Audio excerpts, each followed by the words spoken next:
right. All right.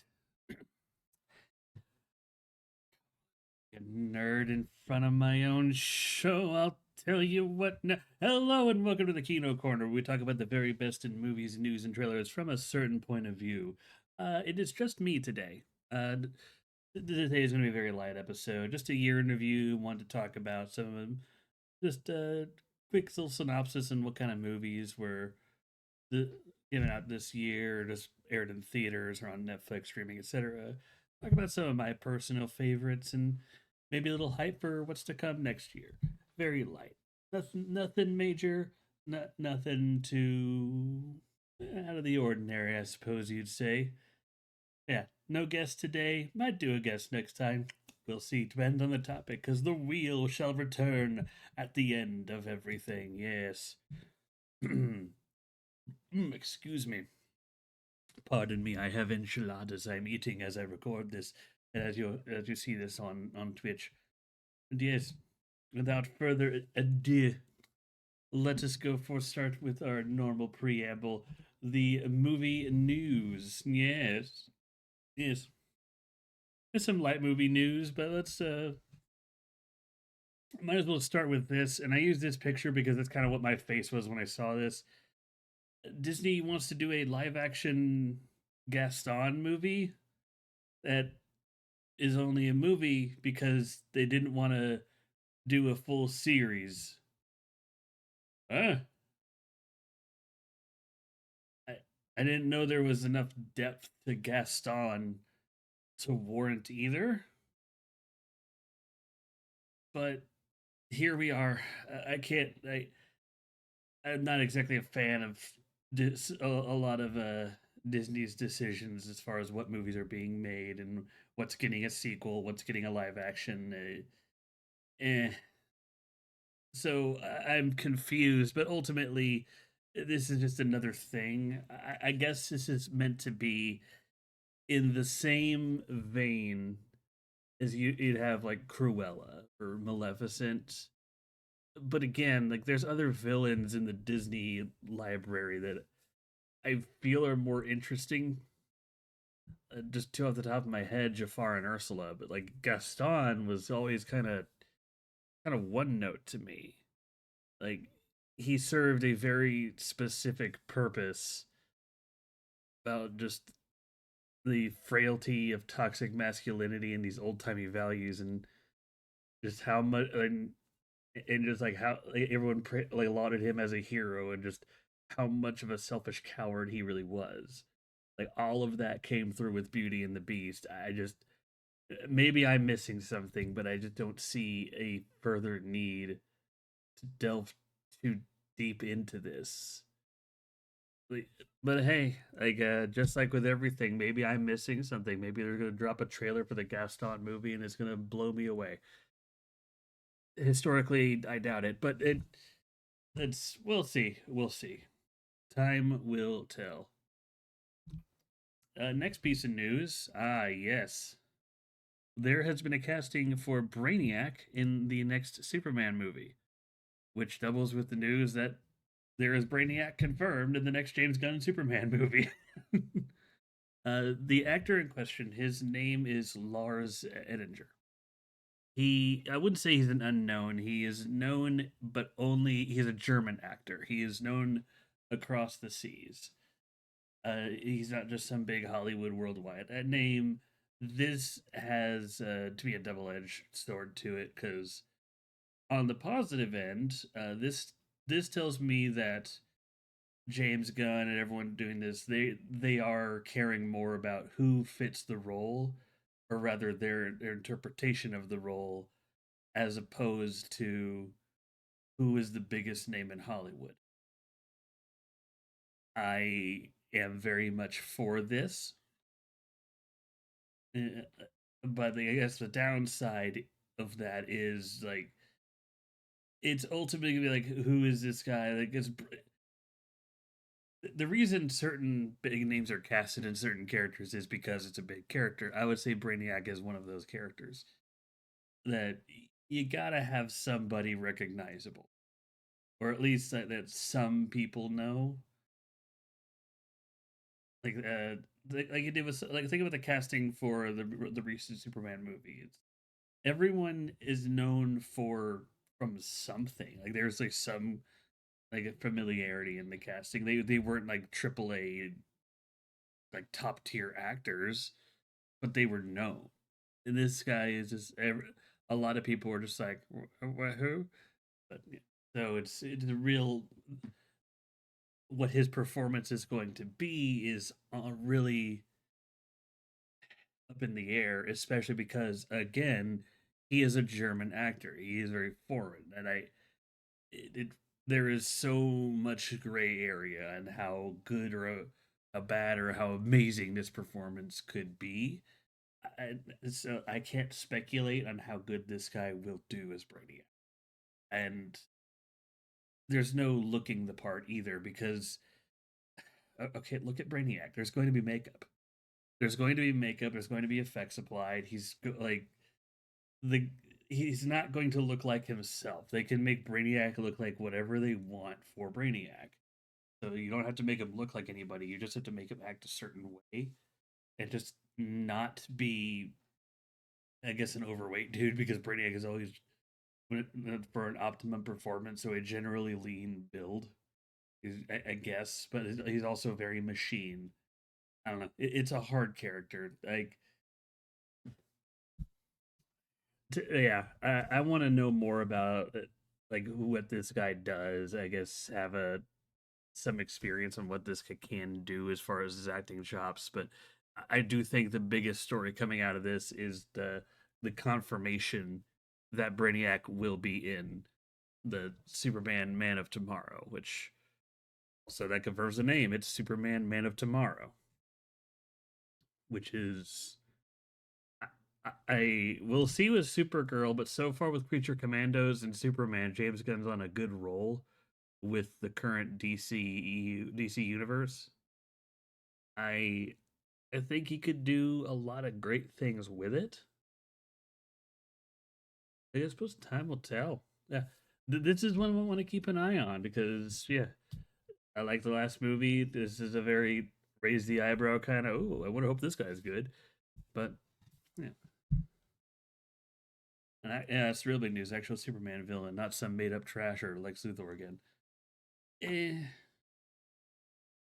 So the Superman clone from the first one wasn't made up, but like I know what exactly you're referencing. Yeah, Quest for Peace. But yeah, it will. It's also interesting to note that like I don't know if this means Brainiac's going to be the big ultimate penultimate villain of his DC universe or not. But we'll see. Like I said, this is a lot of things. Now, this next piece of news is one that it ties in with one of the trailers, but I think this is going to be interesting to keep an eye on. I didn't realize this until, uh, well, a few days ago, and I was looking up some information, talked to a few friends about it. As of right now, Avengers Doomsday and Dune 3 are releasing on the same weekend. And neither of them want to budge. They both think they're going to do better than the other. If one of them is going to have to move. And I don't want to be that guy. But if there's any justice, it should be Avengers Doomsday because they went from July and then just shoved their ass all the way into neatly to December. Because it should be Doomsday moving up to like November or something. Because Dune locked that in, locked the December date in it. But yeah, that's if there's any justice, of course. But what's realistically going to happen based off of the last few movies, I think that Dune 3 is going to be generally liked more and generally higher rated unless Doomsday is hiding some freaking out of this world bullshit quality. But that being said, more general audiences are going to go see Doomsday. I know there's some people who disagree with me on that. I am personally right now of the year that I would rather see Dune 3 just to watch the final of the trilogy. And I know a lot of people are in the same boat. We don't speak for everyone. And you can bitch and moan about how you would disagree with them too. But more people are going to go see Doomsday. And it's just a game of chicken at this point. If Avengers Doomsday locks in on that weekend of December, Dune's gonna have to either push back for 2 weeks after, so they'll be like more of the Christmas New Year's lull flick, which they'll get money, but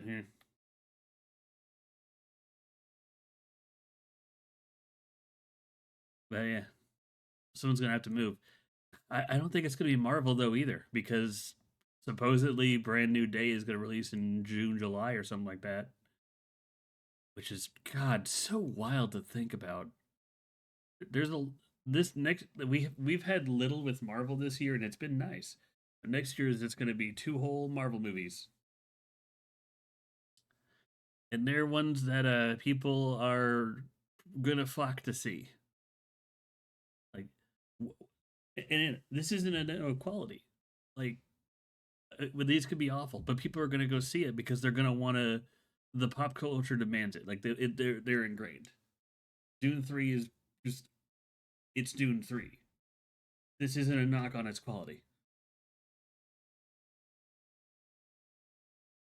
Like there's going to be a trailer probably soon for both of these. We have a teaser for one, which I will talk about here in a bit. But like realistically, ask yourself, like, there's two questions: which one would you rather see? And like, think about everyone you know at work and your family members. And if they had the movie on this ticket to see one movie and you presented both of these to them, I think that at the end of the day, most of them would go see Avengers Doomsday. Because the other side of it is this is Dune 3. You have to have seen the other movies. And even though I like Dune and the sequel, there is a subset of people who read the books that don't like the changes that were made. Yes. If there any justice, Avengers Doomsday would be the one that moves because they kind of just muscled in on a date when we were expecting them earlier in the year. But this is a game of chicken that I don't think there is a clear winner here, and if there's not a compromise made, this could end up poorly for both of these movies, which is a damn shame. But speaking of, that's just it. This is more of just let's keep an eye on it. Give your thoughts about like what what movie should release when, because these are both early December next year. But but there are other trailers to talk about, and as mentioned, the first trailer I wanted to mention about today relates to it, and that is, of course, Avengers Doomsday.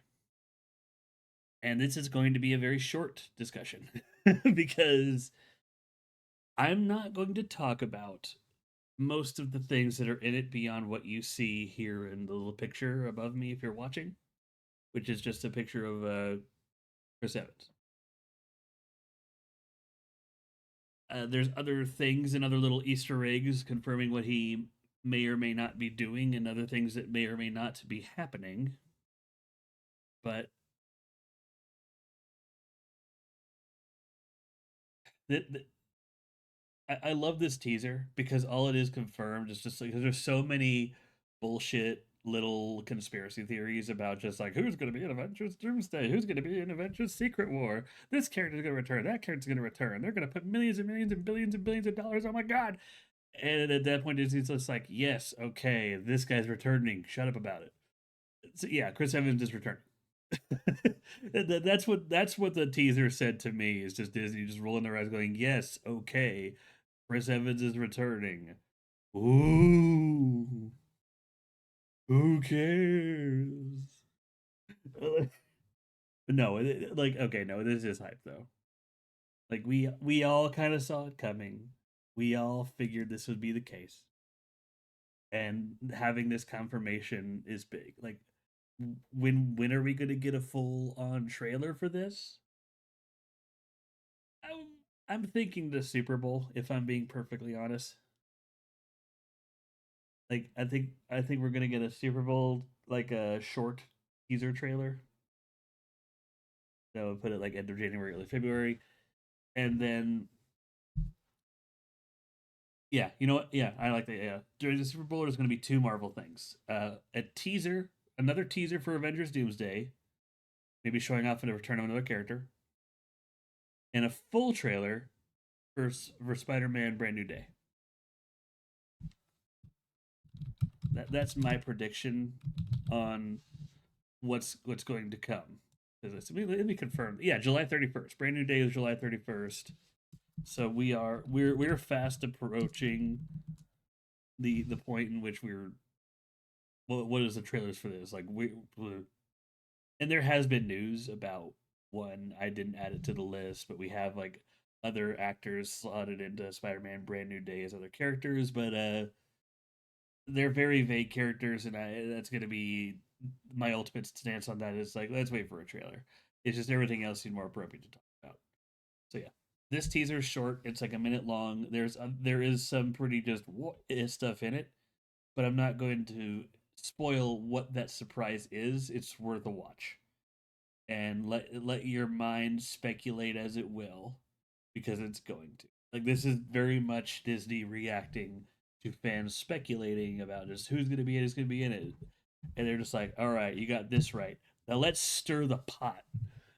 Just you'll see what I mean if you watch the teaser. It's uh, I, but their marketing, if they do this, this goes, yeah, this goes back to what I was saying about Doomsday and Dune. If they do subtle marketing like this, but we can't wait. We need the live for, I mean, inform the public. We have to live for engagement. Oh, of course they're good. Like no, like here's the thing: they're not going to lie. They're going to tell them half truths. They're going to tell them part of the truth, and let the over rampant just theorist and speculation communities on the internet.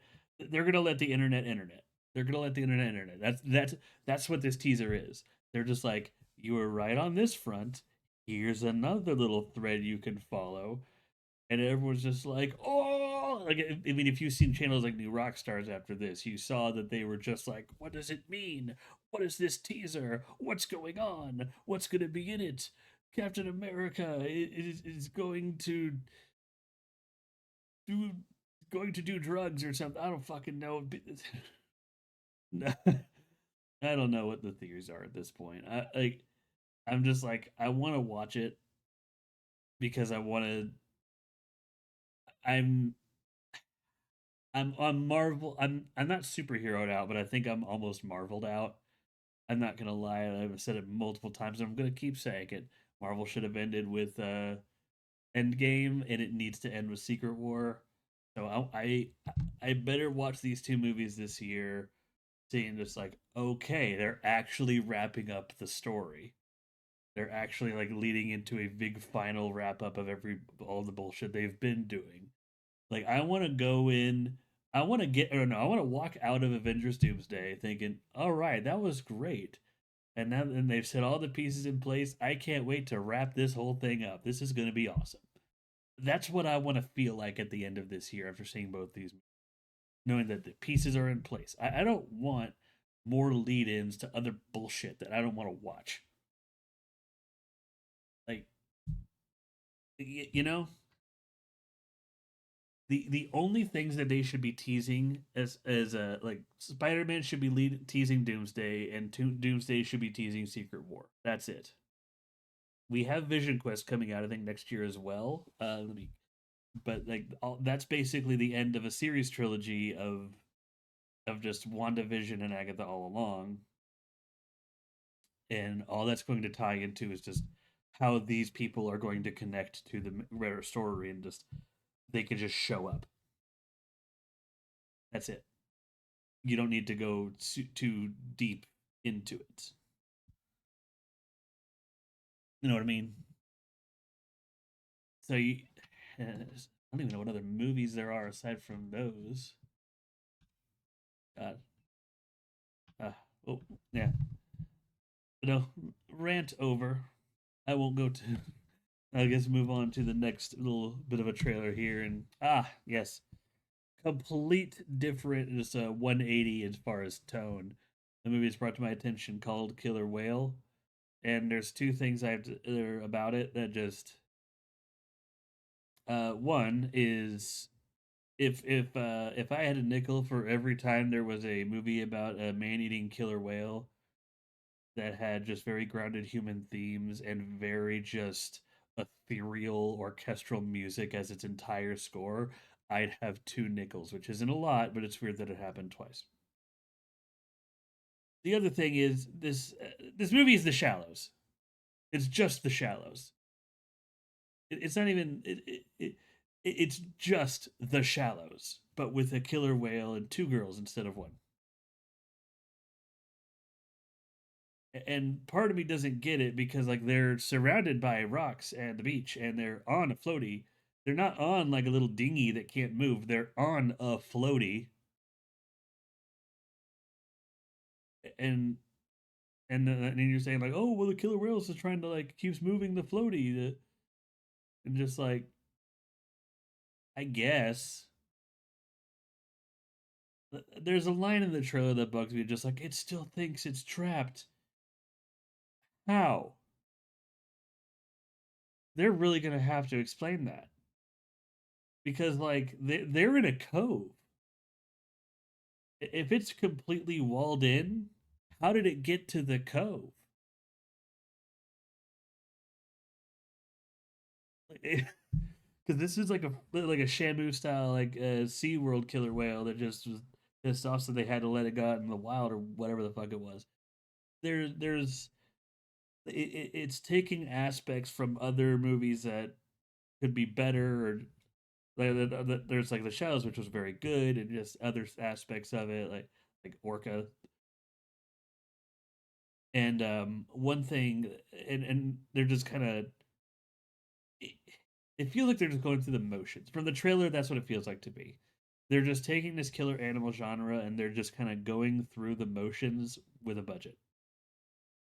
And when I saw the cove they were using and the rocks, I there's an easy way to get me to like this, and that's to make it a soft parody of just every weird killer whale exploitation movie there is. And they could have shown that in the trailer, like because I'm almost willing to put money on the fact that there's going to be a shot that's just a cover of Free Willy, but instead of just the kid going yeah, it's the girl screaming as the killer whale just goes to eat her, or it flopping on the rocks is how they kill it, and she's basically just doing this heroic like come here you son of a bitch pose. Like I am so sure they're gonna just do something stupid like that. I uh I feel like I've seen the movie already. And that's weird because it's not like they give away a lot in the trailer. It's just the the they give away just the basic framework, but it's basic framework I have seen in other very specific movies, and there's only so many things that can go around that framework, you know? I don't know. It's it's I guess it's worth looking at, but I this isn't a theater watch for me. This is going to be a streaming watch just to kind of see what all the hubbub's about, if anything. But Killer Whale, definitely watch that trailer. It is everyone's saying like, "Oh, it's so tense." Yeah, it's whatever. All right, we got the next trailer here. All right, okay. Another trailer that kind of caught me off guard and confuses me. It is let me look at the director real quick. But the title of the movie is called the Digger, Digger, with Tom Cruise.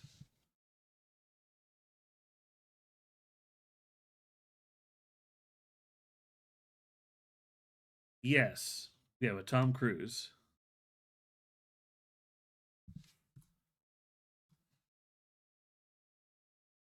And it hoists itself up as a comedy, and what you see on the screen of just this silhouette holding a shovel is literally all you get in the teaser. You just have this doom, doom, doom, doom, doom, like kind of really bouncy but also kind of jagged music playing in the background, and eventually you see him just kind of dancing and just walking along the beach, and there's nothing particularly funny happening, but the movie is just like, guys, Tom Cruise has a shovel.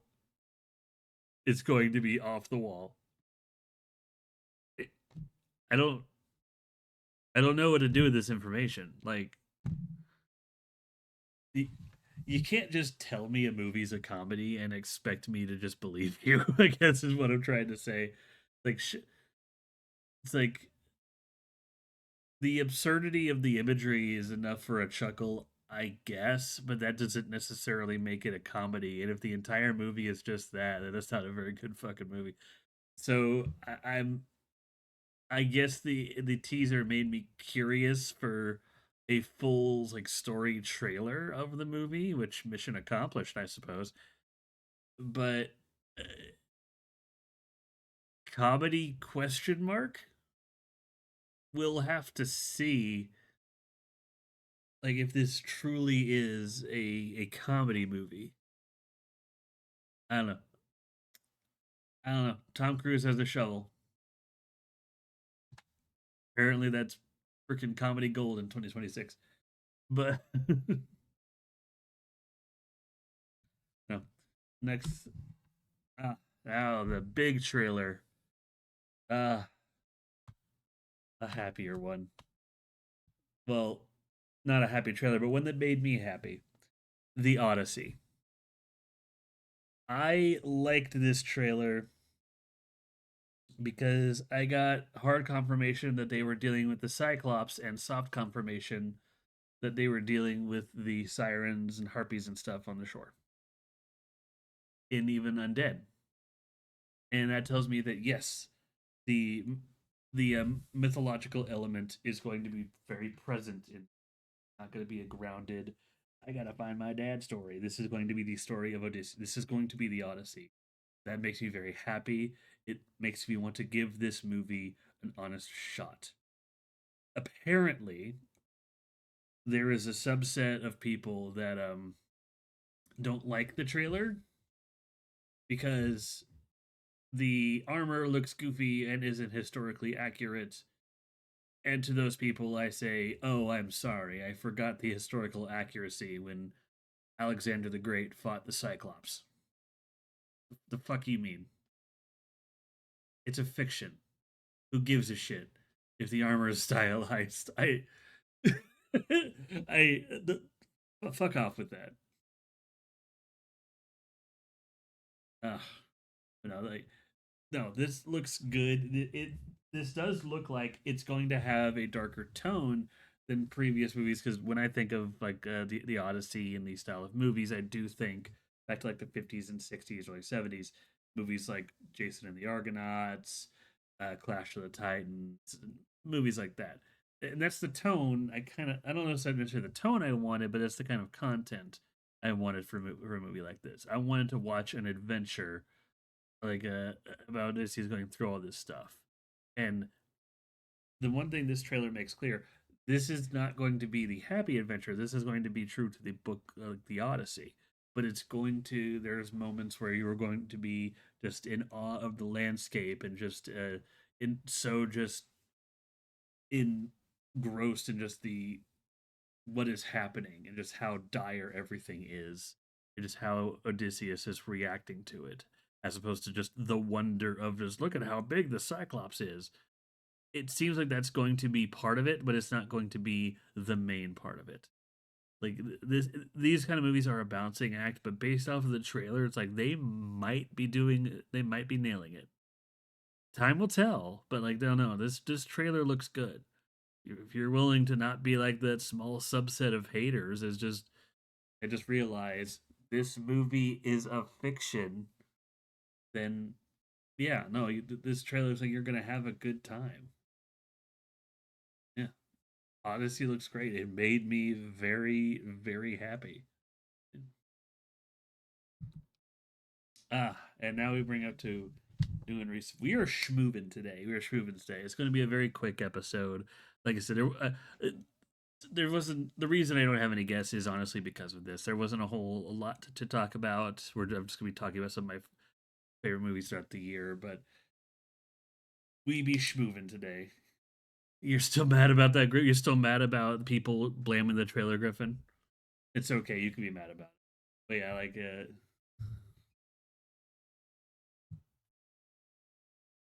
oh, you're mad about the Oppenheimer? Yeah. Oh, that yeah. God, Odyssey is probably going to be a movie I'm probably going to. Yeah, that's a movie I want to see in IMAX. Yeah, but no, like I said, there's no people today, and that was by design. It's not people that people pulled out. I just didn't ask anybody because I thought about it and just this is gonna be a light episode, end of the year, not much a celebration, but just like I hope everyone. And in that spirit, the only new movie I watched in between now and then, or since the last episode and now, was for the first time I basically sat down and finally watched Ready Player One. Never seen it before recently. Um, Good movie. Good movie. Uh, Definitely worth a watch. It's on Netflix. I think it's on. No, it's not. I think it's on Netflix. But I know it's based off of the book. I know nothing about the book. I might read it one day, but the it's interesting because even though I've never read the book in Ready Player One, when I watch the movie, I can tell that there's stuff missing. Like I could go through a few segments and go, "Oh, okay, they clearly skimmed over a chapter," and it's weirdly obvious. Like they go through this one segment with the everything with like the second key and just everything there and how to get it, and then just all right, we have to get the third key. The bad guys found it somehow. What?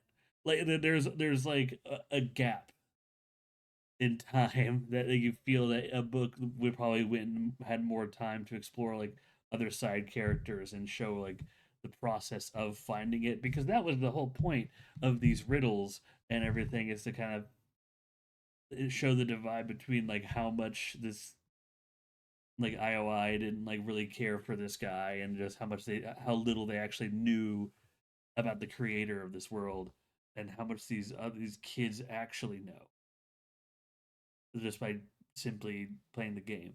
Like again, it's not bad, but it is obvious there is stuff missing. That being said, it's still a very good movie. I love its stance on just the virtual world and just like it is okay to have this sense of imagination. It is okay to just be the goofy dork that knows everything about just a random miscellaneous topic. Just like don't let it consume you. Just don't or to or to say it a different way, yeah, it's okay to be a nerd well into your 50s.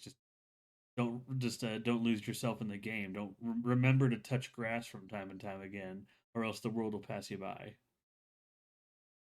Like it's a very new one. It takes for a game that for a movie slash book that celebrates popular culture to such an overt degree that it does. It is very pleasant and refreshing that the ultimate thing is just like, yeah, I hope you liked our game. Don't forget to go outside. It's like I think that's a very healthy approach because I agree with it. Yeah, no, I say this as someone that when I'm well into my 50s and 60s, I'm going to be a colossal fucking nerd. I'm going to be the movie buff. I'm still going to be talking about just I think Godzilla is still fucking cool, but it's but even then, but yeah, like I'm not going to be locked into it.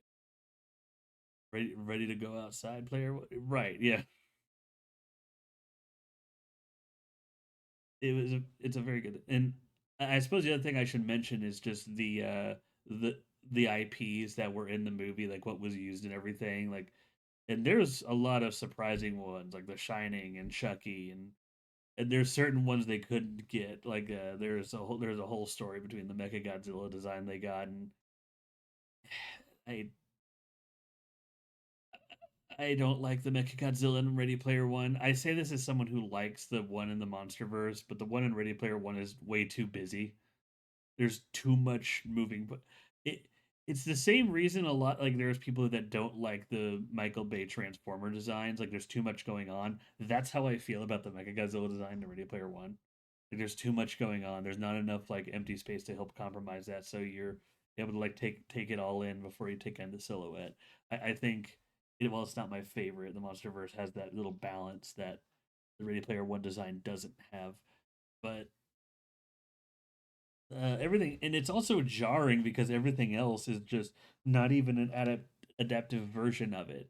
Like, you get a Gundam, like you get Ready Player One, you get the Iron Giant, you get the Battle Toads, you get all these Spartans from Halo, you get freaking Chucky, like like you get all these named ships from Star Wars, you get the freaking DeLorean, you have all these named things, and it's just I don't even think this is a fault of the movie. If as much as I rolled my eyes, I think this is at least in part Toho being Toho and just like I don't know if we want to give you that, but it just it's jarring that when everything else is perfectly accurate and representative of itself, they use a new and original Mechagodzilla design. Yeah, and one that's not even that good. I know some people like it, but I'm just like, eh. They based it off the Noriyoshi poster design upon request from Toast. Well, I've heard that, but is it really the Noriyoshi design? Like, it's I feel like they maybe based it off of it, but even then, like it's so jarring when you could look at a character and just go, "Oh, hey, look, it's the Battletoads. Oh, hey, look, it's Chucky. Oh, hey, look, there's King Kong." But and then you look at you have to squint, but then it's even more confusing because they have the music. They have the freaking score from the guys of dur, dur, dur, dur, dur, dur. They have that, which makes it even more confusing. Just like, why couldn't we just get Mechagodzilla?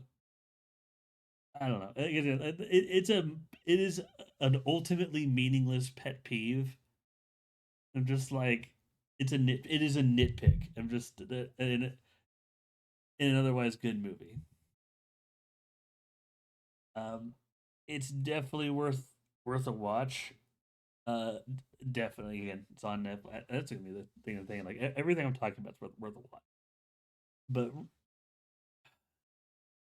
I also like the togetherness. Like, it's very fairy tale ish, but the amount of there's a weird amount of realism, but also just kind of fairy tale just reaction to how people would what they would do in these kind of situations.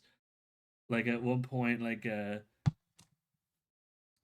something happens where the bad guy does a certain thing in real life to this area, and when he is kind of approaching this air, going back there during the climax, people surround like, "You better step off if you want to go with your life," and he pulls out a pistol, and everyone's just like, "Whoa, man!"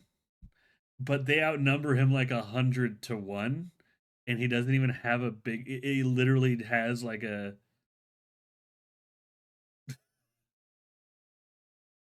And part of me is just like, if you're gonna go so far as to show that all of these people know exactly what he did and knew he was coming, but none of them had a gun, like it's like everything. You know, that's what it is. The movie has good ideas and it goes really far. And it's a good movie, but there's some times where the ideas don't go far enough, where it never fully commits to the bit, I guess. and I like the movie, but I feel it's missing something for me to love it, if that makes sense. I suppose, and I suppose I want to read the book, but like all I've heard about the book, how is it's just a great, just grandiosing IPs and just reference after reference after reference, and not really a story.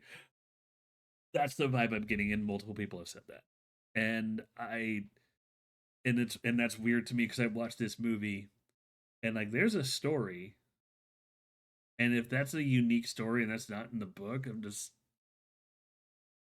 I guess it's more impressive, but I also highly doubt that. And I don't know. You know what?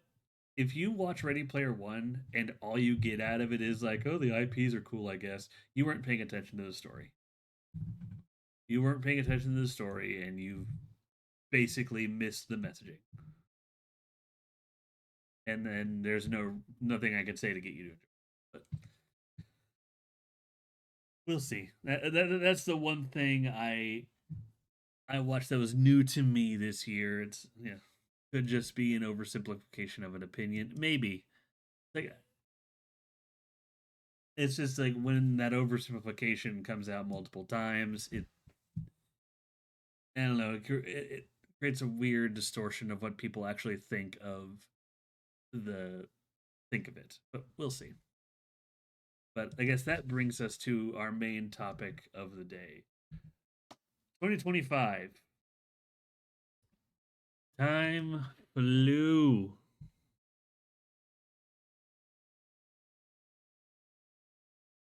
And I managed to go a full year the Kino Corner, but 2025 was a hell of a year for movies. I was looking over a list before this, and there's a lot of, definitely a lot of movies, but I don't think there was one genre. I don't think anything dominated per se, but like what type of movies dominated what maybe Disney, but the I, I'll go into this later. I initially planned to go month by month and say like what my favorite movie of that month is, but instead I have like a lineup of just like the timeline, and because there's some months where I just didn't go to the theater because there was nothing, but I'm just gonna kind of go through, and if there's a movie I like, I'm gonna talk about it, and then I'm gonna say like what my favorites were of the month. But and I'll go. I guess probably you'll see along the way if I think Disney had the biggest presence this year with things like Lilo and Stitch and Zootopia and whatnot. But the as far as genres are concerned, nothing dominated, but the most present was probably horror. Because when I look at the list, it seems like there was always a horror movie in theaters all the time, good or bad, whatever the, yeah. But I guess let's see. Starting from all the way in the beginning in January, going down the list, there's a few things I recognize, like Den of Thieves 2. If only I saw Den of Thieves 1. Oh boy, but no, Wolfman. I think that was the first movie I saw in theaters this year. And like I said, horror was ever present. Wolfman was a very good Blumhouse movie. Was a very good interpretation.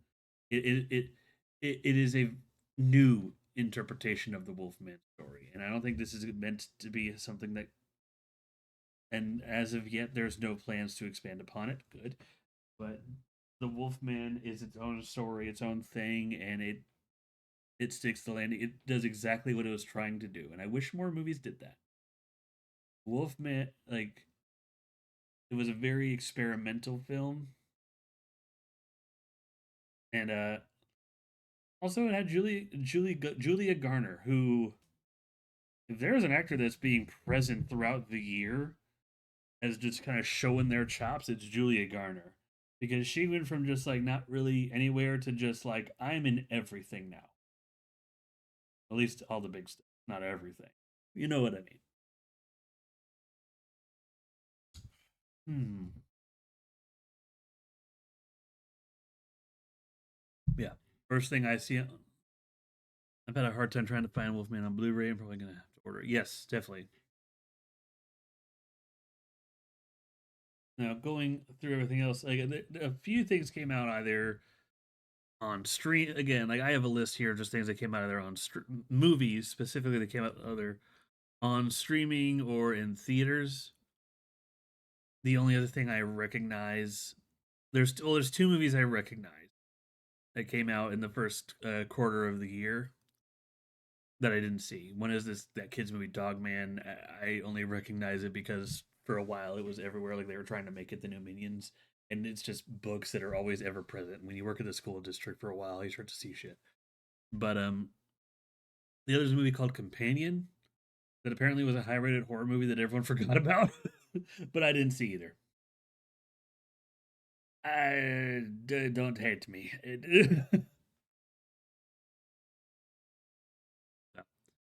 Fortunately, let's see the second half of the year. We had a few other things here. What else we got? Let's see.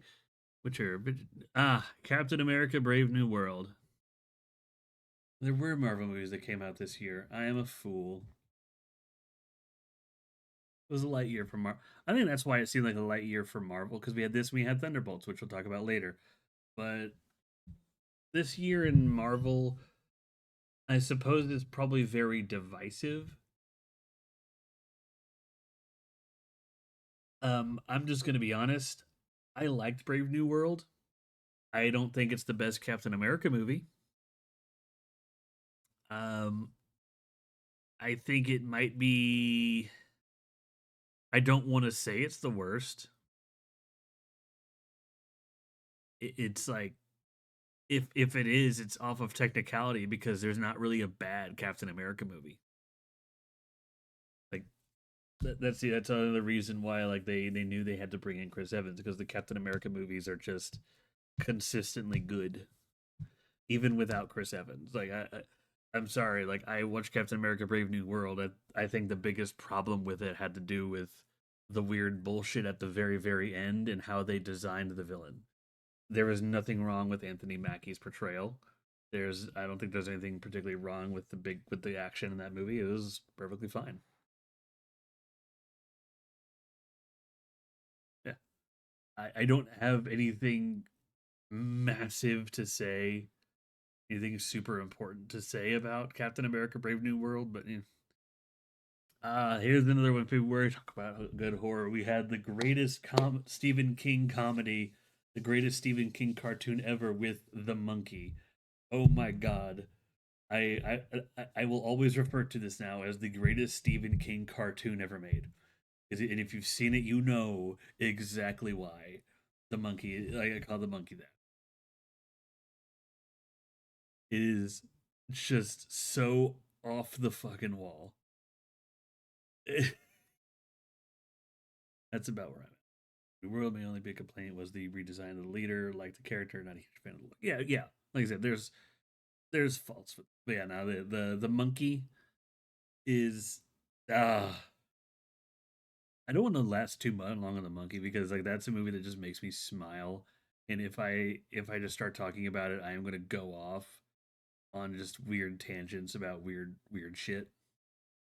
But yeah, no, Brave New World and the Monkey are definitely February movies that yeah, monkey they're definitely the February movies that won me over. March had some good ones that I liked, and people who don't like them can just eat rocks. One was Mickey 17. Mickey 17 was awesome. If you don't like Mickey 17, you're wrong. Mickey 17 was awesome. And I want to get that on Blu ray. That movie was hilarious. I got to see Mark Ruffalo being a certain political figure, basically. Hey. And then I got to see Electric State, and nobody wanted to see Electric State because Chris Pratt was in it. And apparently it's cool to hate Chris Pratt even for some reason. And then I watched the Electric State, and it was perfectly fine. I don't understand why people like it's not the greatest movie in fucking existence. It's just it's just I'm not expecting Citizen Kane. I'm not expecting just like James Cameron. I'm not expecting Lord of the fucking Rings here. It's the Electric State with Chris Pratt. My expectations are at a certain level here, and it exceeded those expectations of quality. For God's sake, there's a robot Mr. Peanut that houses other robots in an abandoned mall. And I know there's some people that it's like, oh, but the other state's based off this series and it doesn't have a story and with based off of these pictures and everything. And blah, blah, blah, blah, blah, blah, blah. Look, there's two movies that came out this year where or there's two stories I know of where the content is based off of pictures and not necessarily like an actual written story. So the Electric State is kind of a do whatever the fuck you want, and they did. It was all right. Like I think some people are just pissed that it wasn't the best thing ever, but they were Mickey 17 and Electric State were definitely good movies. I just wish Electric State got. I would see Electric State in theaters. Poo on people who don't like it. I would see that in theaters. I would have seen it. It was definitely one. There's one I missed in theaters called Novocaine that I heard was really funny. It's not like one of the great comedies, but it was pretty funny. I didn't. I wasn't able to get to theaters in time to see it. Yeah, I guess that's a regret. I'm gonna be making that list as well. It's just like of all the things that were released that looked good that you didn't get to see, what you were not seeing, and I'm kind of going through that list, making that in my head as well. I also have just like favorite movies of the year. I already have based off what was revealed. Again, I'm going down a list, and I think I have a top three at the moment, but we'll that's going to actively change as we go through a few things. What else we got here? Not gonna bother with Snow White. I don't regret not seeing it. You can't make me sad that I didn't see it. It is a silly thing. No, it is what it is. Well, because while people were seeing that, I got to see the death of a unicorn, which was awesome. Like, if a movie can just establish its tone and its style of comedy within the first 10 minutes, fantastic. And Death of a Unicorn does that. It is, oh man, it has that super awkward, like, style of comedy that in the, the A24 is like A24 is like up there. They're starting to build themselves up as just like the one of the next great movie studios. And I think it's because they're just letting filmmakers make weird shit. Death of a Unicorn is in that ballpark. It is that people are being allowed to make weird shit. It is definitely one of my favorites of the year. Definitely, definitely. Let's see. Go down the list here. What else we got? Oh, we're in April. We are in April now. Eh, there's the Minecraft movie that I heard wasn't as bad. I know of some things about it. I'm not. It's not a movie I don't. I regret not seeing. Eventually, I want to see it, but like, it's not a priority if that makes any sense. Uh, however, comma Sinners.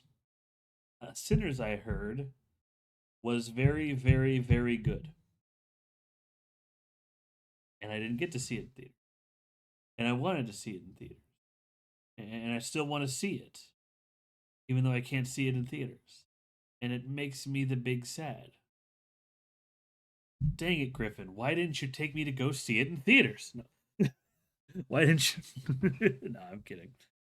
Uh, like April was a month. I don't think I saw anything, even though there was a lot of things going out. I think I was still saving some movie tickets at the time, and that's another pivot I want to make real quick to why I think movie like theater is so out the wall. Is just movie theaters are getting more expensive, so people had to be more picky and choosy about what movies they should see.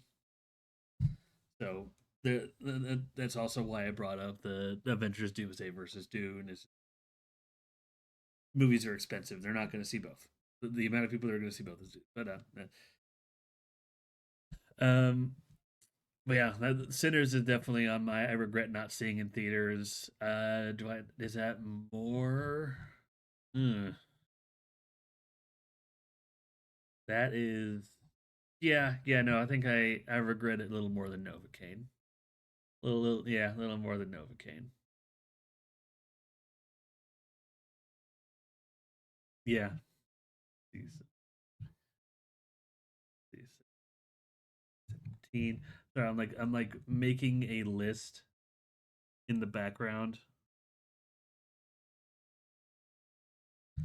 So if you hear the typing, I'm like gathering my thoughts on like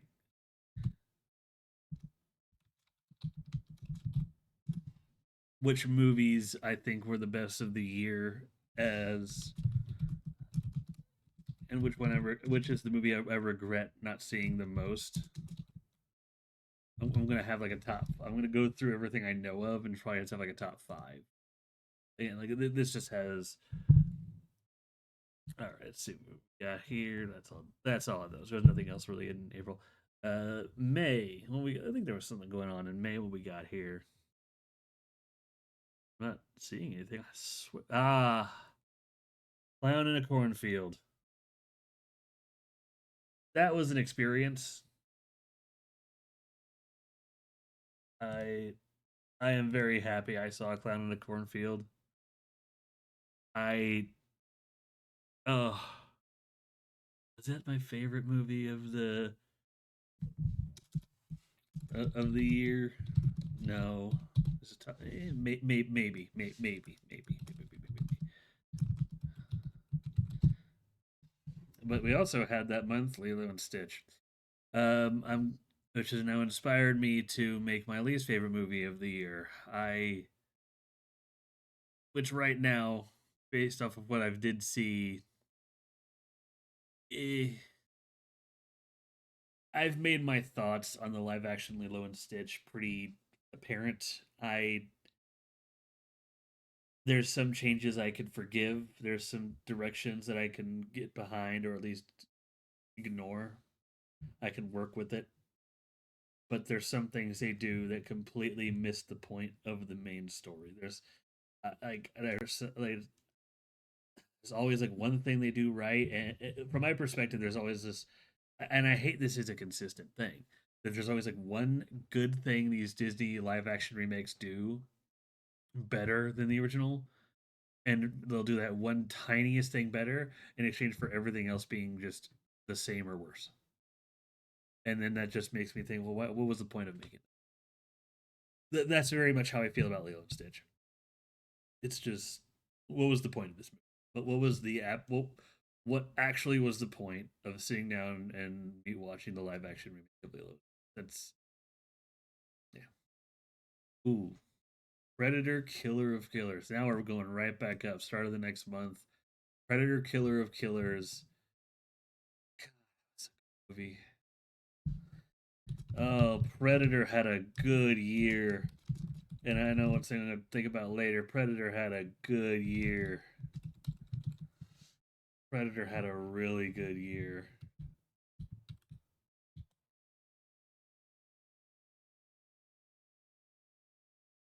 Oh man, I'm preemptively putting both the Predator movies on this list. I'm making. I'm gonna tell y'all and at the end here, but oh, and for those who don't know, Predator Killer Killers is an anthology, and on Hulu. It, and it's animated by the same. I don't know about the exact same team, but a lot of the same people as the Spider Verse movies, and it is so good. Did you skip Thunderbolts? No. Thunderbolts didn't come out till June, right?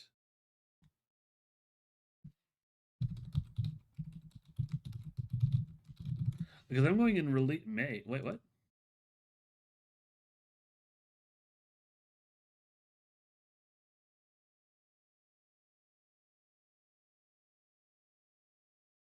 Is end of May, which should be here on the list. Oh, god damn it! That's why I missed it. Because it's not labeled as Thunderbolts on this list. Ha ha. Yeah, I know why it's not labeled as Thunderbolts, but I guess I could talk about that before I got talk about Predator. But Thunderbolt, yeah, no. As I mentioned with Brit today, today was an interesting year for Marvel. Thunderbolts was also pretty divisive. I think I liked it more.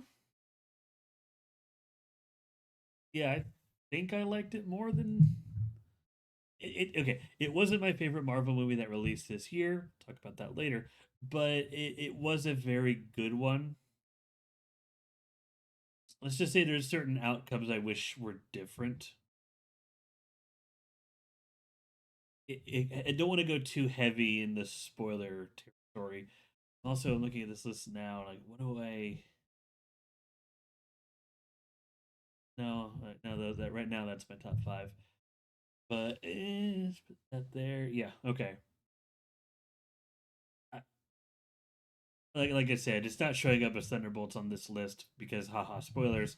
And I don't want to give too many spoilers about Thunderbolts. Look, I know it's been several months, and most people know at this point. There's so many things people have had a chance to see it. I don't care. I don't like to do spoilers if I can help it. But I if I'm going to be as perfectly candid about this, like if I'm going to talk about what my favorite movie, when I saw this in theaters, I did enjoy the crap out. I enjoyed the crap out of Thunderbolt. I enjoyed every part of it. I just, even though the more I think about it, like yes, the even though the flaws aren't as numerous as other movies, they're very apparent. Like there's certain characters that are not in the movie, and it's not even like a joke. It's just like, oh, sucks.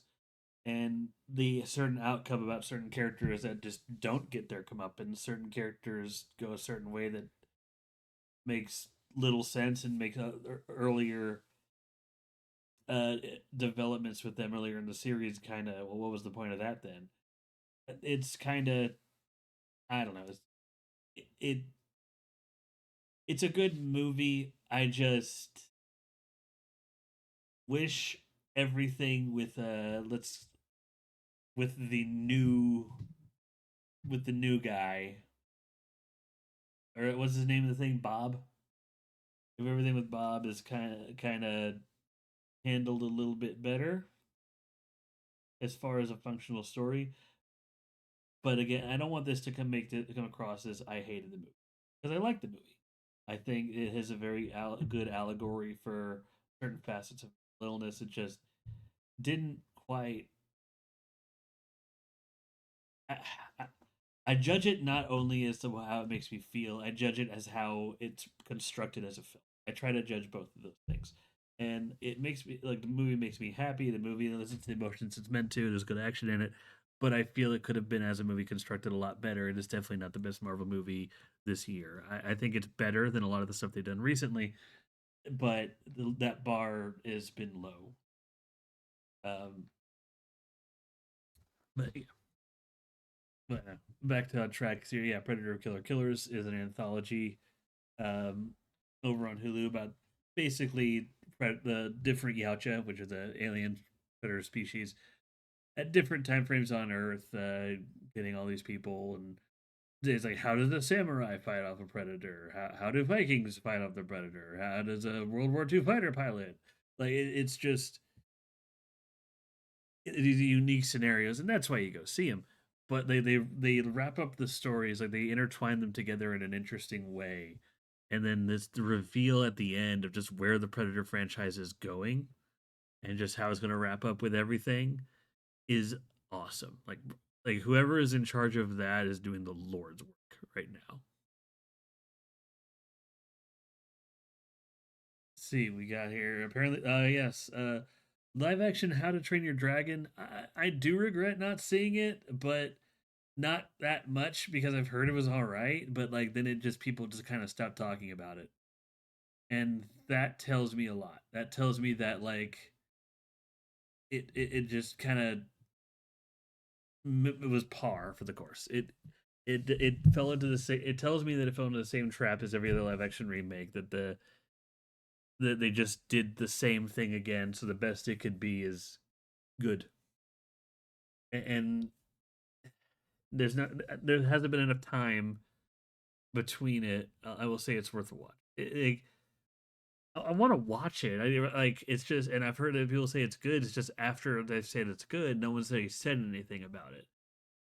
They just like collectively just moved on from it.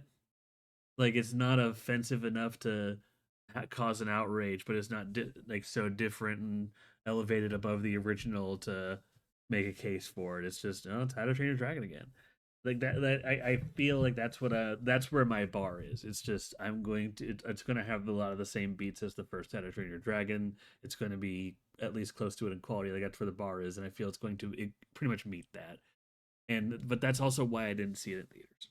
Like I it's kind of a regret for me, but not a big one. Uh ah, there's a streaming movie that went K-pop Demon Hunters. It was everywhere. It was awesome. It is worth it. And if you're tired of it, who cares? K-pop Demon Hunters was good. I don't really feel like I need to explain it further because the songs are freaking bangers.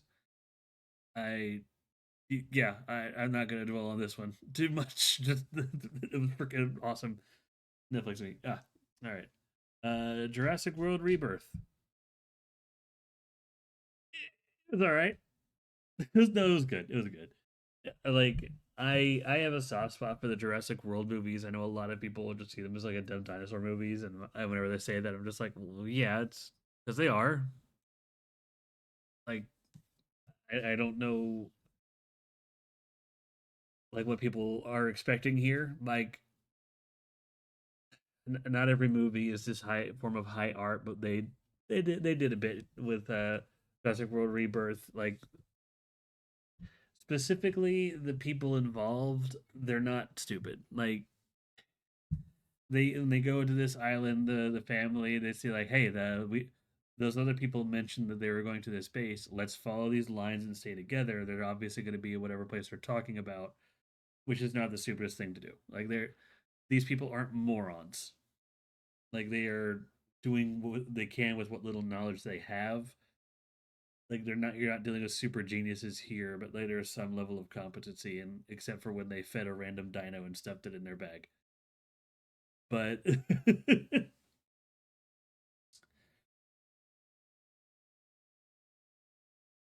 like I guess ultimately with Jurassic World, my biggest problem with it is the fact that there's so many human characters, and it feels like they could have locked into one of the two stories and it would have been fine. Like, are we gonna follow this ragtag team and just have them go to this island? Because I will just say it right now: if there was more scenes for like all the other people on the boat with Scarlett Johansson and uh, Marshall Ali, all those people, just if there was more emphasis on the other people on the boat, and there's just fewer kills, I think I'd be fine with it. I don't know. There were times where it felt like the competing plot narratives were kind of pulling from each other, and I think it would have been better for the movie with how consolidated and focused everything else is. It would have been better for the movie if there was just a singular. Like if once the plots merged, it just kind of kept that focus throughout. That makes sense.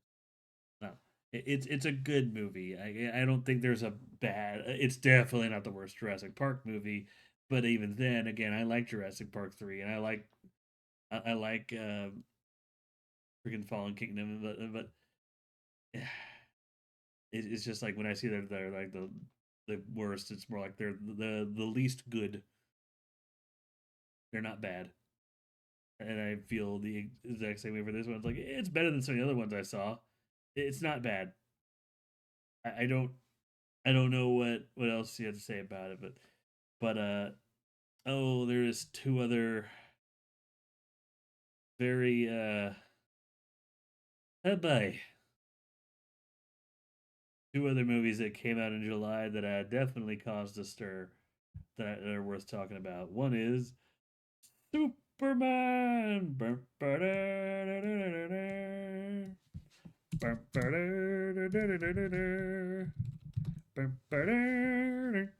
If you can't tell, I liked Superman. I really like James Gunn's Superman, and it is for the exact reason that Snyder Bros hate it. It's like, oh, Superman is like he's too joyful and fun loving. Yeah, because he's Superman. Like he is meant to be the Boy Scout, the unequivocal face of just goodness and purity in people. He sees the best in people. Period. Like, look, I said it at the time, and I do mean this, but there is a point in the movie. I'm just gonna say it's the scene at the farm, and that's enough of spoiler free. But like after the farm, I looked at this guy, and I didn't look at him and go, oh, that's David Cortez, Superman. No, I looked at him and just went, that is Superman. Like, and once that was there, the climax was just, hmm. But and I know people like to defend like the Zack Snyder Superman movie, but I'm just like, at no point did I look at his interpretation and think that was Superman. It was always just this is Zack Snyder Superman or this is Henry Cavill as Superman. I never looked at his mannerisms. I never looked at how he acted and how he just talked to people. I never looked at it and just went, "Oh yeah, that's how Superman." Was. Like, no, that's just a weird version of him, I guess. It felt like a whole thing felt like Elseworld to me. When I but no, it just I really liked this movie because I could just look at David Cornsweet and just go, that is Superman. There's no doubt in my mind. Like this is the guy that upholds truth, justice, in the American way. He is a Boy Scout. He is a punk rocker. Yes, he is. He is Superman. Like, and I know the other movie that came out shortly after it that everyone likes to compare them. I don't get it. I guess they're both superhero movies, but that is Fantastic Four First Steps. I don't like comparing them. I don't think it's good to compare them personally because they're remarkably different movies in tone, and they both set out to do something very different. Like one movie was trying to start a whole new cinematic universe. One movie was just on a core level. Let's do this. One movie's trying to start a cinematic universe. One movie's trying to introduce new characters to a cinematic universe. One movie is about a single hero. One movie's about a team. One movie has a very light-hearted, joking sense of humor. It's a very light in tone, a lot of bright things, and it's a very fast-moving action movie. The other is a like dialogue heavy family picture with very few action scenes. There's once you get break down the superficial stuff, they're very different movies. But for some reason, people can't talk about one without talking about the other. I think it's I think it's only because they were released at the same time. Yeah, first yeah, but Fantastic Four First Steps was a very good Fantastic Four movie. I can I'm still kind of on the fence about who if this is like a definitive Reed Richards, and I think that this has more to do this not the acting chops because you know Pedro Pascal knocked it out of the fucking park. This is more to do with the old comic book part of it. There's still a scene about showing off his powers that bugs me because you see all the other members of the Fantastic Four like the Thing pulling whole ass boats and just Sue holding off an attack from fucking Galactus and Johnny Storm just basically eating a nuke and just do people all doing all these fantastic things and then when you see and then something happens and I'm just like oh that's how far you get that's it huh. It just I so much less impressive comparatively and I don't think that's a fault of the actor. I don't think that's a fault of the writing. I think there's just I, I I have a feeling that this is partially a budgeting constraint and they didn't know if people wanted it to they were scared of just letting effects appear too goofy, so it was just a mix of editing and just writing, and so when realistic if you know the scene you know what I mean, that they could have just had and just really showed their stuff and just had Galactus just armed like shoulder to shoulder just as far as he could and get the point across and just show why he's like ah. Also, what time is it? It is I'm not gonna say it. I'm not gonna say it, Griffin. I'm not gonna say it. You can't make me say it. You can't. Don't do it, man. You can't make me say it.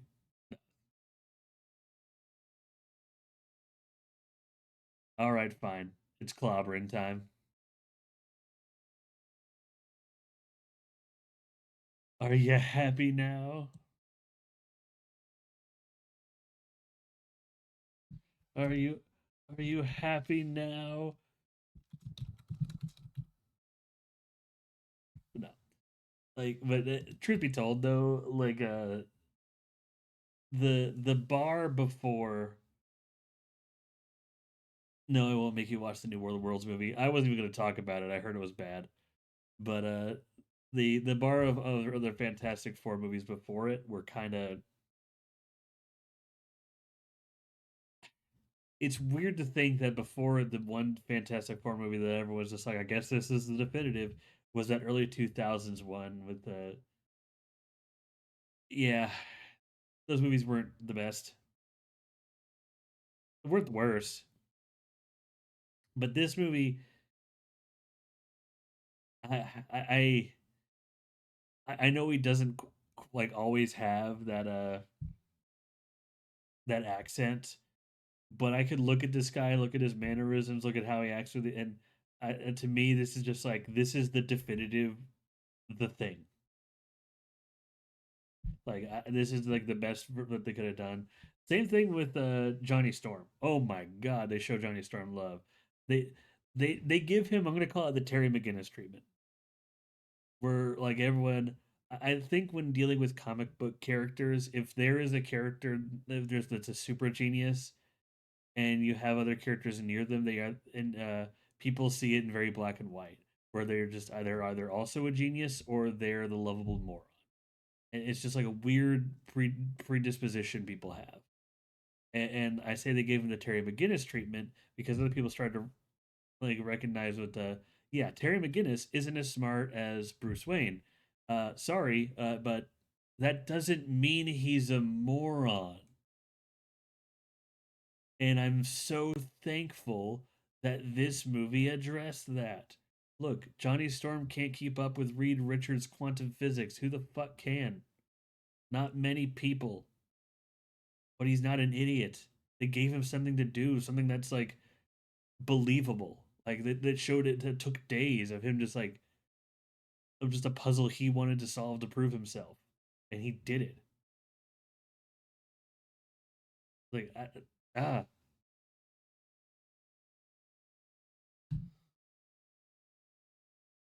it's just a little mini rant, but yeah. I guess I don't want to move away from that too, but Fantastic Four was very, very good. I would say it was oof. Between the two, it's close, but I think I did like Fantastic Four First Steps a little bit more than Superman, just the tiniest bit. No. A little after go into the next month, there's two movies on my list that I regret not seeing, but I because August was so because July was full of movies for me. I didn't get to see a lot of things in August. One was The Naked Gun. I still want to see The Naked Gun. I know a lot of people who saw Naked Gun. They said it was hilarious. They said it is one of the it fully captures that style of comedy from things like Hot Shots and Airplane and Well Naked Gun. And God, I want to. Ah, I love that style of comedy. I really want to see it. I have been looking away because I want to go into this movie fresh. I want to see it so bad. It is. I regret not seeing it because I've only heard good things.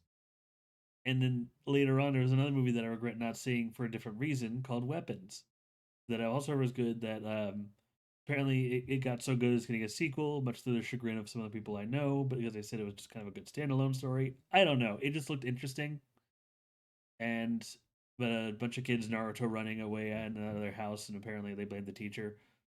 Yeah, that's a bad explanation, but no, those two movies are definitely on a dang. I wish I could have watched those. I don't know, like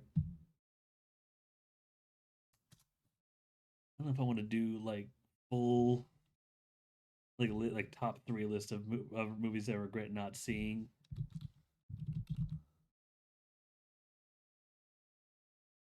I don't know, but yeah, yeah. August was kind of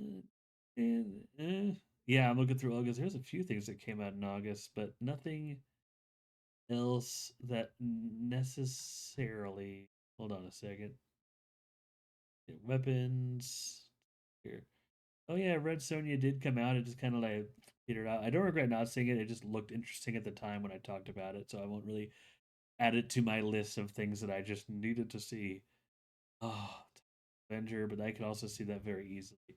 Yeah, nothing else really in August, but September. Ah, ah, ah, ah, yeah. Living in September. Oh, yeah. No, dude, I don't recognize any of the movies on this list when looking at like what was released in September. Yeah, apparently there was a movie called Him that I just saw the imagery for this movie. I don't regret not seeing it, but I want to bring this up. That when I say the movie Him and all the posters for it, I thought it was just like a football movie, but apparently it's a horror movie about a football cult. Just like, yeah, okay. I don't know. I didn't see it. It's not really on my radar of wanting to see it. It's just kind of a weird little.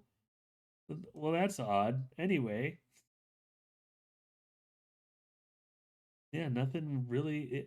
I think September, yeah, might have been like the lightest month in terms of films, and that might have been more of a catch up kind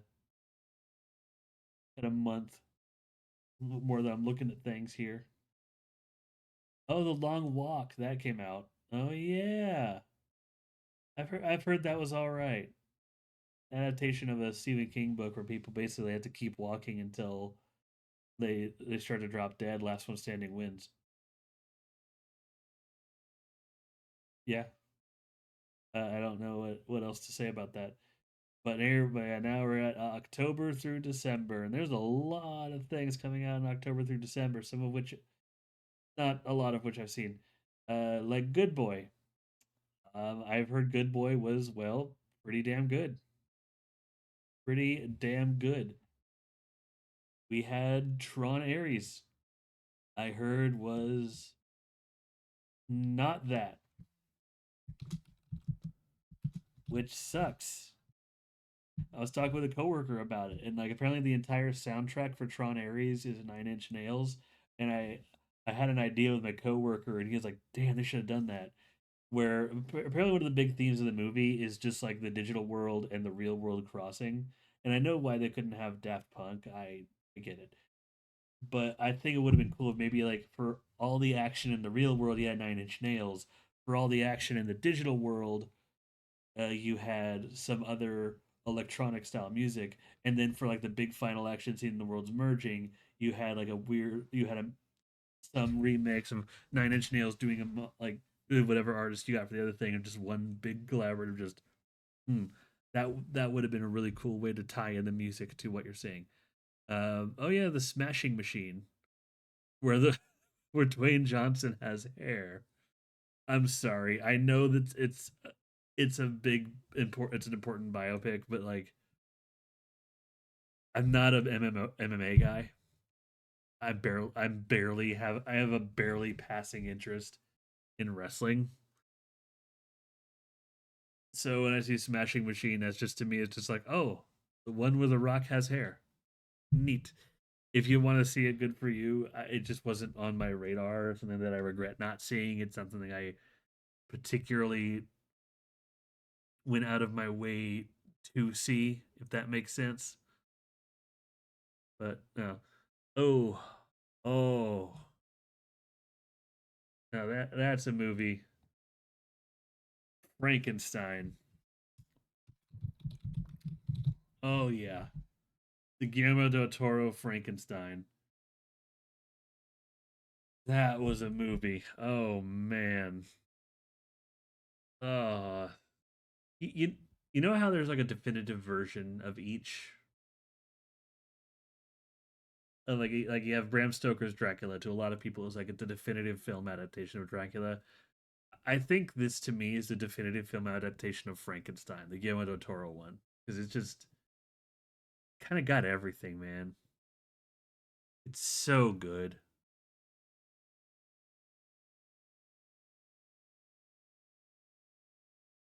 Uh, like everything from just the weird trippy vigil, all the religious stuff, the the the stories like told from two perspectives, and how much it kind of just like surprises you with it.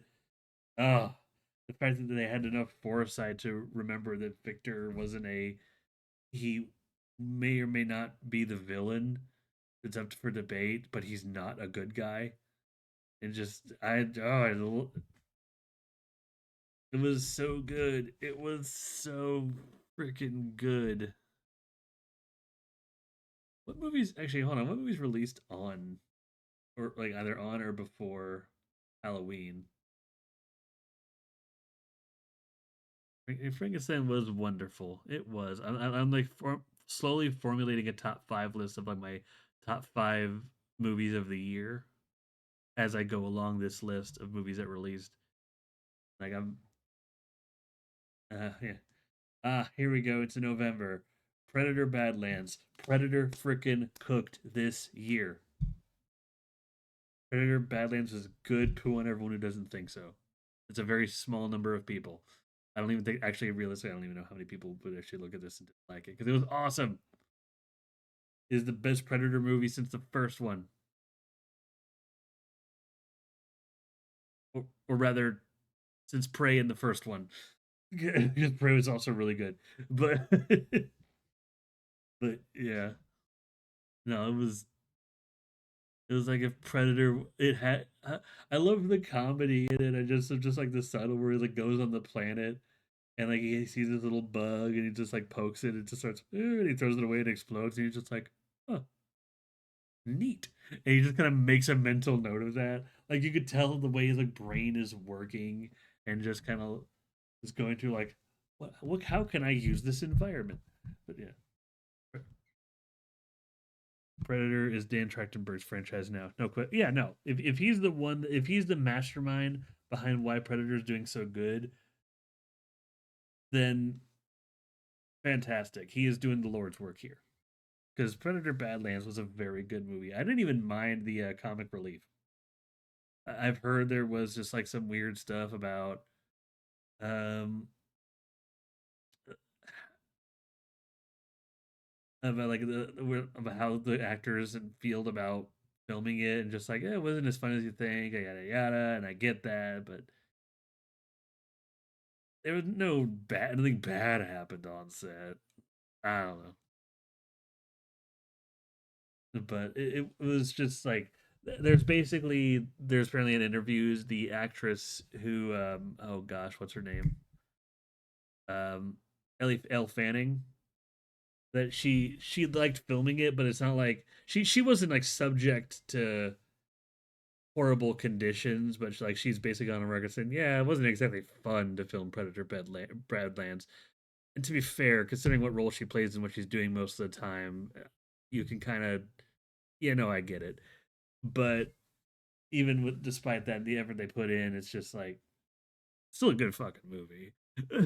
But no, it is worth a watch. I definitely want to get that on Blu-ray. As for other things that released, uh, I had a choice. I went to go see Now You See Me, Now You Don't. And I, man, man, I'm so happy I saw Predator Badlands. No, I like that. I see what you're doing. It's just to me markedly worse than the two predecessor, the two became before.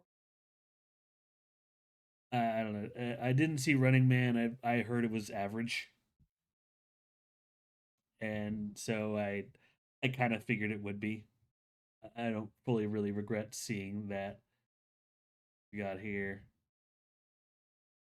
I see a lot of movies in the list, but a lot of them are just like independent or things on streaming that are just Wicked.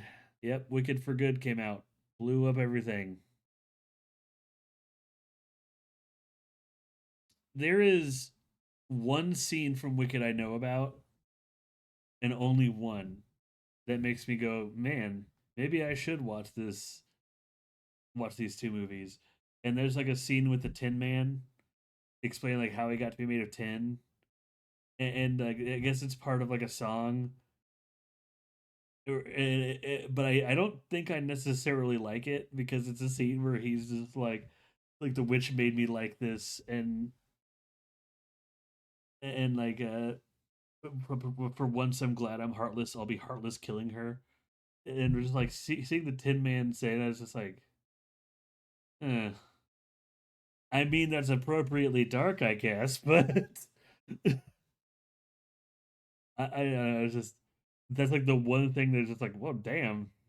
I thought this is just Ariana Grande and what's her face? Oh God, who played Cynthia Erivo? I thought it was basically just Ariana Grande and Cynthia Erivo just singing about just random bullshit as the witches. I honestly had little interest in Wicked, like, and that's even with Jeff Goldblum in it, even knowing he's in it. Just like it took Tin Man trying to like threaten murder for me to just, all right, I'll consider it. No. But after that, there was two other movies that are very, very, very good that came out end of November. Zootopia 2, which I am still happy to say after it broke records is I think it's definitely close to being on par to the first one. They're very close in quality. Like, and it depends on what you're looking for in these movies, but like if you liked the first one, this one you're going to like just either a little bit less or a little bit more, depending on like what you like. Because there's more of a certain type of like humor and like focus in this movie compared to the first one. Not enough to ruin it, but enough to like I could see why people's have slightly there's a little more divide this time around, a little bit more, nothing major. Universally, people still say Zootopia 2 is a great movie, rightfully so. But the other one that came out on Netflix right after, which is awesome, awesome movie, is Wake Up Dead Man. Trying to, yeah, I'm like, I'm taking certain movies off of my top five list and putting other movies on, and just I need to see like, uh, yeah, okay, uh, but yeah, Wake Up Dead Man is the third movie in the Knives Out trilogy, I guess, or Knives Out series at this point, because there's other things. There's probably gonna be other things, which awesome. But these these are just the good modern mysteries. This I don't know. I don't want to say too much about it. The same thing with Glass Onion. Same thing with Knives Out. Is these are just great modern mysteries, and I really recommend all three. And I just really recommend all three of them. It was a very, very good movie. And if I talk more about it, it'll ruin the mystery. And I don't want to do that because it's a good mystery. Go see it.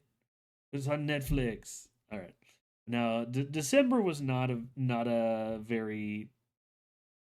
There's a few things that came out, but like there's really only one. Okay, two things that came out. I forgot a lot of people like this. So one is something I regret not seeing. I was gonna go see it, but then I want to save my theater passes for something else here.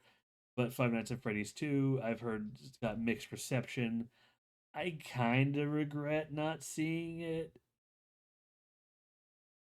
but it's not a big regret because I'm gonna have options to see it later. I'm just like, I see this as a movie that I'm gonna see it eventually. So, and again, mixed reception, but just like with the first one, I'm going into this thinking this is for the fans. This is not really a movie for um just casual horror people, and I think that's probably what rubbed people the wrong way. That's my guess, and I have enough knowledge of the first one of the franchise where I could probably get some enjoyment out of this. That I'm going into it with that in mind. So we'll see what happens. I might have an actual review of it later on in one of these podcast episodes. But the other one that totally happened that everyone was looking forward to, everyone loved it. Critics hated it, fans like it just fine. I feel like we've been here before. Of course, we've been there before. Like I said, it's I think part of it is people don't understand like what a made for fans movie is, and they expect every movie to cater to everyone, and that's why critics are fucking stupid. Like it, general audiences suck. Critics are uptight, pompous assholes. I don't listen to any of them. I look at trailers to see what appeals to me, and I watch what appeals to me. And like my perspective on these movies on the Kino Corner, it's not a I try to be as broad as I can and as objective as I can, but at the end of the day, I'm only going to talk about the movies, genres, and stories that I have anything to say about. That is, or I feel like people should be aware of. Like I'm not going to talk about everything. It, I'm not going to talk about every news story because if I talked about every news story, we'd still be on news. Right? We just would. But yeah, yeah.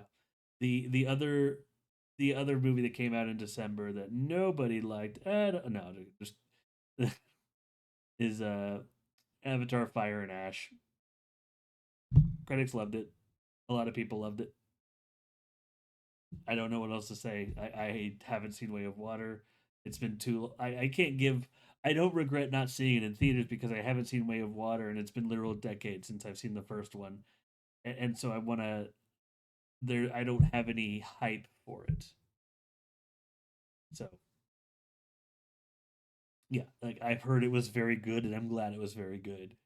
I if I wouldn't be surprised if it wins a few awards, but as far as my personal list of what one of my favorite movies of the year of, sorry, didn't see it. Weekend got busy. I wanted to try to see it on Tuesday.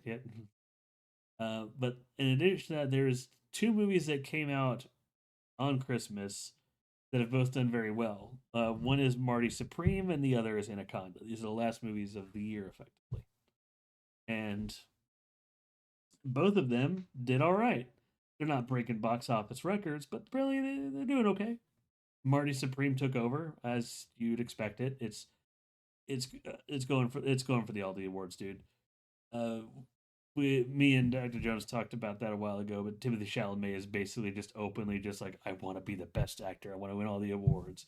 So, and you could, knowing that, you'd look at Marty Supreme and just like, oh yeah, no, that's what you're doing here. You trying to win all the awards, big guy, and that's not bad. A lot of people forgot about Anaconda, but the people that went to go see it, and like it's not an honest, it's not a direct remake, and I think that's why why it appealed to a lot of people, if that makes sense. I don't know, but yeah, I don't regret not seeing them per se. I want to see Anaconda eventually, but I can afford. I don't mind not seeing it in theaters. Like I have three movies that I regret not seeing in theaters, and just it's because I want that experience. You know? But at the end, but yeah, but I guess that's the last of the movies here. This brings us to what movies, like what are I guess if you want to give your list of things, other things I either did or didn't mention, definitely want to know what y'all's thing is as far as what movies your favorites 2025. If I were to give a top five list, in no particular order because I don't want to order these. I like them all. But Wake Up Dead Man, Frankenstein, Predator Badlands, Superman, and Fantastic Four First Steps. I really think those are my five movies. Like those five are just like I like those movies. My least favorite movie of the year is Lilo and Stitch. I don't feel I need to explain that. That's like the one movie I'm just like I don't no. But the three movies I had that I regret not seeing them in theaters. I want that experience. One was Sinners. The other was Naked Gun, and I that's definitely going to be tops on my list because I've only heard good things, and I really wanted to go see it, and I had every intention to see it, but some shit happened, and I couldn't go see it, and then everyone was saying how good it was, and it's but life happens. And the other, of course, is of course Good Boy. But yeah, Naked Gun, Sinners, and Good Boy are my regrets. The things I wanted to see in theaters but couldn't. The one that I think is like the worst film of the year is Lilo and Stitch. That's my personal opinion, and that's only considering what I have seen. And the top five in no particular order are Frankenstein, Wake Up Dead Man, Superman, Predator, Badlands, and Fantastic Four: First Steps. I guess, yeah. Like I said, we do this every year. Just trying to like what movies were my favorite of the year. This isn't like an in depth look. I'm going to talk about a few movies here, but this isn't meant to be like an in depth like how good was this for movies. Um, Even though I say it's a year in review, I'll talk briefly about it. But this is more just like how did I feel about the things that happened this year. I I think this was a good year for movies, but things moved very fast. Um, there was strong superhero showings, like the summer box office. I don't think it fully revived the superheroes franchise, but it definitely um, made people interested in what's to come. They allowed people like, okay, we'll watch the next Superman movie. We'll give the Doomsday trailer a chance. You did all right. Like that it got people like it didn't turn them away, and which and drew a few people into like, all right, we'll sit back down for a bit, but you're on thin ice. But no, but that's just because with in the case of Marvel, there's a lot of fatigue. But as I mentioned before, it's like I feel there's just this there was a constant wave of horror movies. Like there's always a horror movie in theaters, and I don't particularly just meh. I'm a kind of meh on that. I'm not the despite me liking monster movies, I'm not the biggest horror guy, so I just kind of roll my eyes at it. But as far as movies like upcoming movies, the movies next year looking most forward to, um, obviously Avengers Doomsday. I want to see it. Supergirl, that's gonna be on my radar too, because last episode we talked about the trailer for Supergirl, and let's see Mario Galaxy. Like I said, right now I'm going through a list of movies that are coming out 2026. What I'm looking forward to is yes, Avengers Doomsday, Supergirl, the Mario Galaxy movie. I'm not expecting anything particularly. I just want it to be okay. Honestly, at this point, so we'll see. Um, Iron Lung. I'm going to try to confirm days soon, but I'm going to buy tickets. I'm going to go see Iron Lung. It looks so good. I cannot wait to go see Iron Lung. And then of course Spider-Man Brand New Day, and probably my biggest just hype train is the Odyssey, because I think it's just because for my personal thing, just I want so much from the Odyssey, and I'm just like, please be good, please be good. I really want the Odyssey to be good. And then there's other movies, of course, throughout next year that like I'm going to see, but I'm just like, I there's Street Fighter. I want to see Street Fighter. There's gonna be a Masters of the Universe movie. We'll see how that is. There, Dune Part Three. I do want to see it, and I don't necessarily want to see Toy Story 5. I'm looking through. But no, there's a lot of movies coming out. Oh yeah, Mortal Kombat 2. We'll get a trailer for that soon. Yeah, that's my last prediction. I have a feeling there's going to be a lot of trailers in the Super Bowl. Like there's always good Super Bowl commercials, but I feel like now's the time for trailers. But I also feel like there's been a change recently, cracks in the foundation, if you will. Because I don't know if y'all know this, but there was more viewers for the Game Awards than there were for the Super Bowl this year. So that's fun. But no, 2026 is going to be a very interesting year in movies. There's a lot of movies coming out that are going to be making decisions like Bill Hader's Cat is Cat in the Hat. You have all the unique castings in Street Fighter. You have Mortal Kombat 2. You have Hoppers, which has the potential to just be every. Hoppers has the potential to just be either really good or just the cringiest fucking thing, and I don't know what to expect. And then there's the Clayface movie, which is apparently coming out next year, which we know little to nothing about. Like, there's so much, dude. Next, like, there's so much to look forward to next year. It's hard to master. So I can't even pin it down to one. But with that, I think that brings the this to a close here. Marvel's offering the Mandalorian and Grogu, the Odyssey, and Coyote vs. Acme are top of my list. Yeah, I mean, it's a good list. I Coyote versus Acme for sure. Mandalorian and Grogu. We like God that God that's coming out at the. Hold on a second. That's also coming out in December, isn't it? Mandalorian and Grogu release date. Oh no, that's May. I think that was that's May. Duh.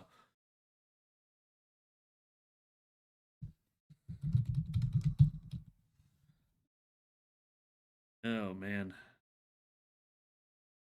Oof. Yeah, I'm looking up release dates for like Avenger, like everything right now, and I'm reminding myself of what I talked about earlier, and just this game of chicken between Avengers and Dune is just. One of them is going to release on the 18th, and one of them needs to release earlier. I don't want to be that guy, but I think Dune. Again, if there's any justice, Dune would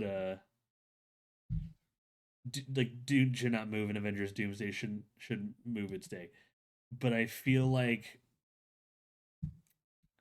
if Dune wants to have a good box office, they should move back a week, not 2 weeks, 1 week. So Dune becomes the Christmas release next year, and Avengers Endgame becomes a pre-Christmas release. And well, I think that's all that's going to happen. There is one of those movies is going to go to a Christmas release, and in a weird backwards fit, that movie is going to end up winning because the box office battle, because that movie is gonna everyone's gonna have their gift cards. Everyone's gonna go and see a movie on the weekend after Christmas because they have Fandango gift cards.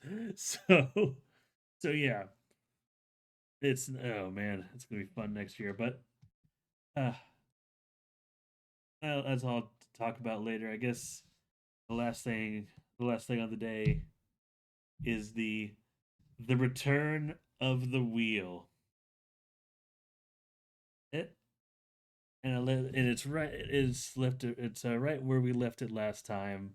The topics on the wheel to start the new year. We have Waika, which is a stop motion, like a almost claymation style studio that does very good movies.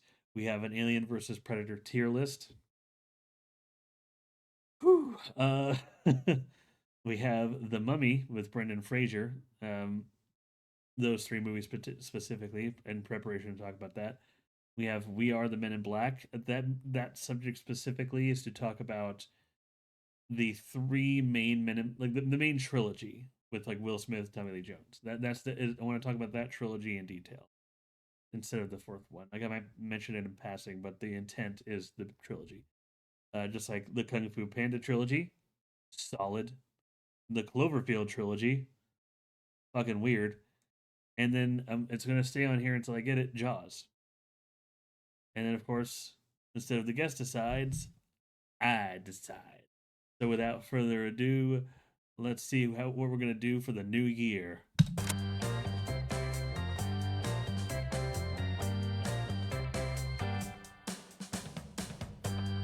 Yes, yes, yes.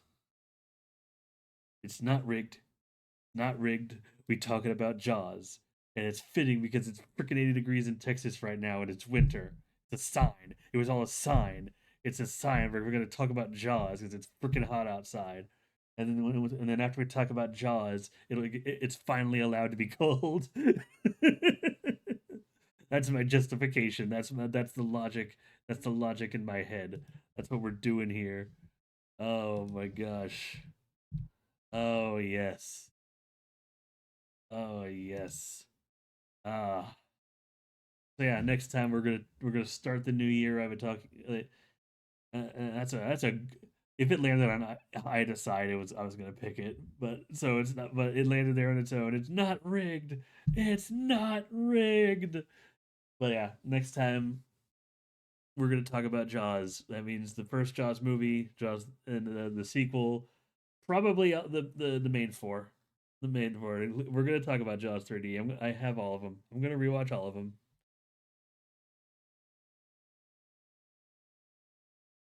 All right, I'll hype myself up for that. But we'll talk about Jaws another time. But in the meantime, I will thank you all for joining me on this Kino Corner. And y'all have, if you're watching this on Twitch, I hope you will have had a wonderful 2025 and will have a wonderful New Year's Eve. And if you're watching this after the fact, I hope your New Year's Eve was wonderful. Have a good, here's to a wonderful 2025 and an even better 2026.